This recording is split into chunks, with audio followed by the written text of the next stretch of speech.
बिल्कुल हमारे समझ से खान साहब को यहाँ खोलना चाहिए। और खान सर ने एक नई रोशनी दिया है देश को, नई ऊर्जा दी है डॉक्टरों की तरफ।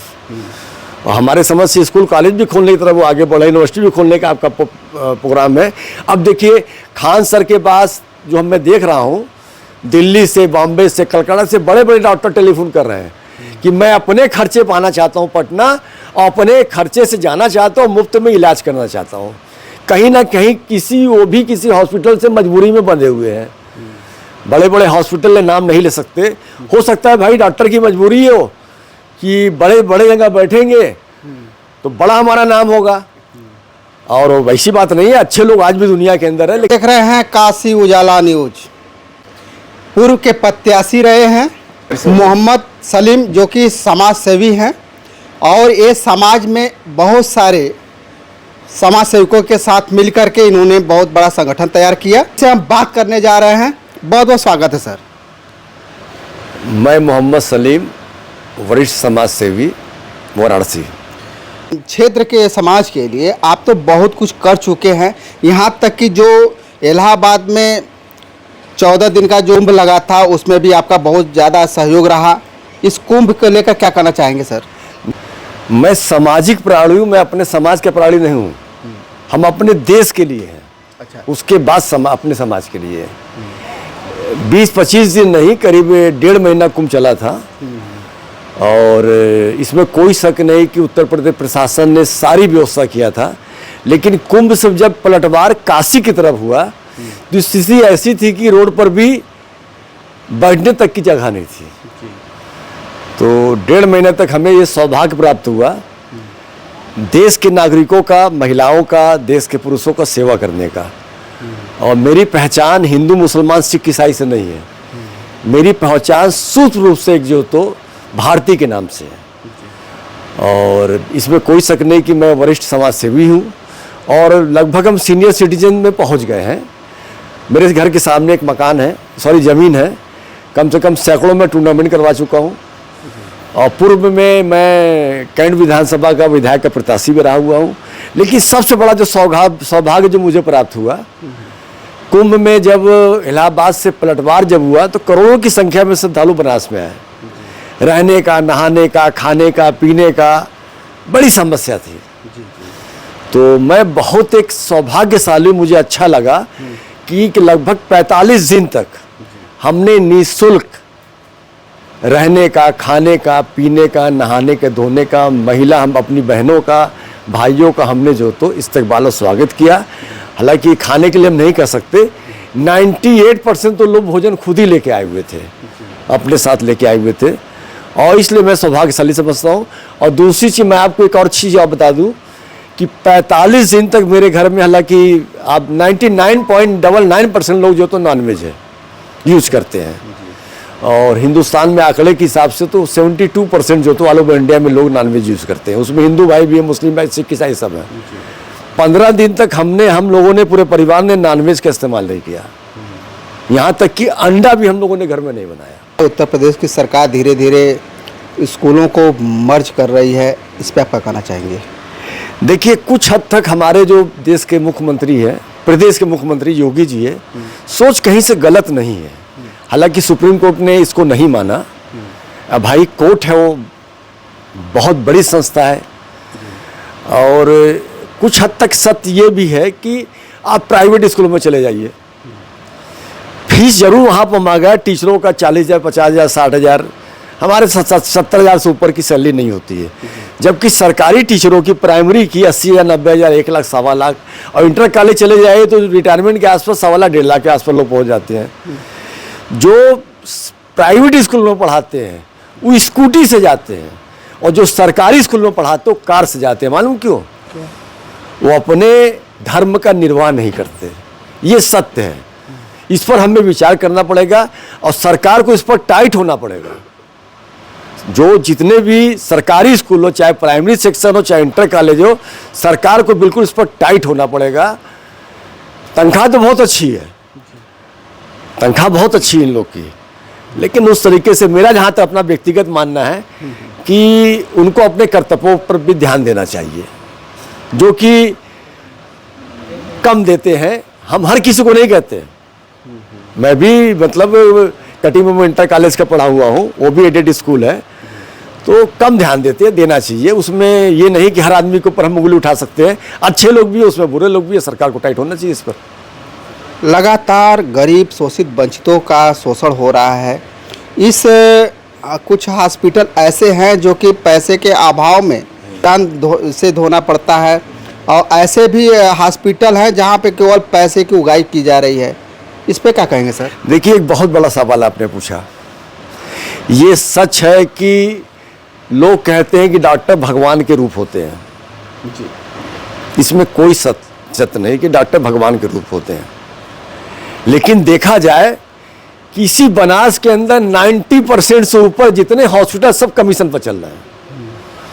चाहे आप जांच का देख लीजिए, चाहे एक्सरे कर लीजिए, चाहे हार्ट का इको जो होता है हमारे समझ से 2200 रुपया आप डाइट जाइए उसका चार्ज होता है, और वहीं कहीं डॉक्टर की पर्ची पर जाइए तो 7200, 7800, 10,000 तक भी लोग ले लेते हैं। जिसे जांच का जो विषय है, अब जैसे खान सर ने अभी हॉस्पिटल खोल रहे हैं और बहुत अच्छा प्रयास कर रहे हैं पटना में, 30 रुपये में एक्सरे, ये बहुत बड़ी उपलब्धि है, लोगों को सीखना चाहिए। और इसमें कोई शक नहीं कि देखिए, चाहे स्कूल हो चाहे हॉस्पिटल हो, ये ट्रस्ट और सोसाइटी के माध्यम से ही होता है, ये व्यापार नहीं होता है। नहीं।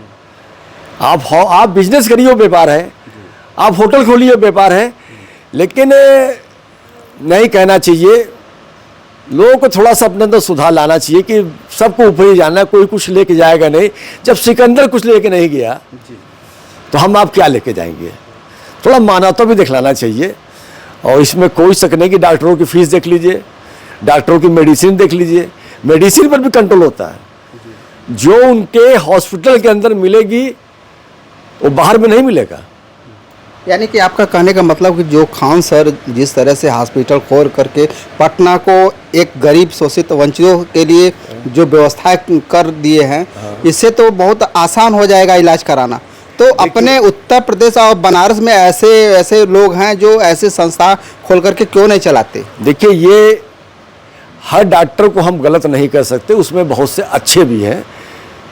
अब जैसे BHO में ही बहुत से डॉक्टर हैं जो भगवान के रूप है, ईश्वर के रूप है, इसमें कोई शक नहीं है। समझ से खान साहब को यहाँ खोलना चाहिए, और खान सर ने एक नई रोशनी दिया है देश को, नई ऊर्जा दी है डॉक्टरों की तरफ। और हमारे समझ से स्कूल कॉलेज भी खोलने की तरफ वो आगे बढ़े, यूनिवर्सिटी भी खोलने का आपका प्रोग्राम है।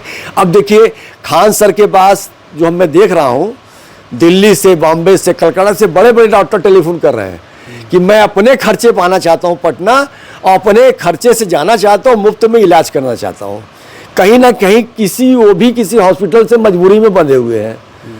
बड़े बड़े हॉस्पिटल में नाम नहीं ले सकते, हो सकता है भाई डॉक्टर की मजबूरी हो कि बड़े बड़े जगह बैठेंगे तो बड़ा हमारा नाम होगा, और वैसी बात नहीं है। अच्छे लोग आज भी दुनिया के अंदर है, लेकिन पैसे वाले ऐसे नहीं जिस तरह का हॉस्पिटल यहाँ खोल सके लोगों। बिल्कुल खोलना चाहिए। बहुत से हॉस्पिटल है, हम बता दें, बहुत से हॉस्पिटल ट्रस्ट की संस्था की है, मुसलमानों की भी है। रोली तालाब चले जाइए, मदनपुरा चले जाइए, बहुत सी है। अच्छा, आपके बगल में एक हॉस्पिटल था, एपेक्स हॉस्पिटल। इलाज के दौरान लापरवाही के वजह से, डॉक्टर की लापरवाही के वजह से मृत्यु हो गई। देखिए, ऐसा है ना, एपेक्स हॉस्पिटल के बारे में इसके पहले भी बहुत सी बात लोगों ने ऐसा प्रदर्शन किया, बहुत सी हुई।